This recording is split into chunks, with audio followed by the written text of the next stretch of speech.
ನಮಸ್ತೆ, welcome back to Polalis kitchen.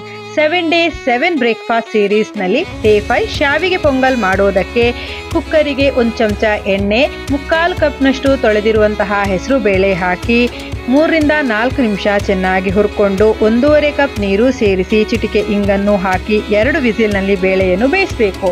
Frying ಪ್ಯಾನ್ಗೆ 1 ಚಮಚ ತುಪ್ಪ ಹಾಕಿ ಕುಟ್ಟಿ ಪುಡಿ ಮಾಡಿರುವ 1 ಚಮಚ ಜೀರಿಗೆ ಹಾಗೂ ಕಾಳು ಮೆಣಸು, 3 ಹಸಿಮೆಣಸಿನಕಾಯಿ, 1 ದಂಟು ಕರಿಬೇವು, ತುರಿದಿರುವಂತಹ 1 ಚಮಚ ಶುಂಠಿ, 15 ಗೋಡಂಬಿಯನ್ನು ಸೇರಿಸಿ ಈ ರೀತಿ ಕೆಂಪಗೆ ಹುರ್ಕೊಳ್ಳಿ. ಅದೇ ಫ್ರೈಯಿಂಗ್ ಪ್ಯಾನ್ಗೆ 1 ಚಮಚ ತುಪ್ಪ ಹಾಕಿ 1.5 ಕಪ್ನಷ್ಟು ಶಾವಿಗೆಯನ್ನು ಈ ರೀತಿ ಕೆಂಪಗೆ ಹುರ್ಕೊಂಡು 3 ಕಪ್ ನೀರು, ಚಿಟಿಕೆ ಅರಶಿನ ಪುಡಿ ಹಾಕಿ ಶಾವಿಗೆಯನ್ನು ಬೇಯಿಸ್ಕೊಳ್ಳಿ. ಬೆಂದಿರುವ ಹೆಸರು ಬೇಳೆಗೆ ಬೇಯಿಸಿರುವ ಶಾವಿಗೆ ಹಾಕಿ ನೀರನ್ನು ಸೇರಿಸಿ ರುಚಿಗೆ ತಕ್ಕಷ್ಟು ಉಪ್ಪನ್ನು ಹಾಕಿ ಚೆನ್ನಾಗಿ ಮಿಕ್ಸ್ ಮಾಡಿ 2 ನಿಮಿಷ ಕುದಿಸಿ ಮಾಡಿಟ್ಟ ಒಗ್ಗರಣೆಯನ್ನು ಕೊಟ್ಟರೆ ಶಾವಿಗೆ ಪೊಂಗಲ್ ರೆಡಿ ಆಗತ್ತೆ. ಟ್ರೈ ಮಾಡಿ ನೋಡಿ. Thank you.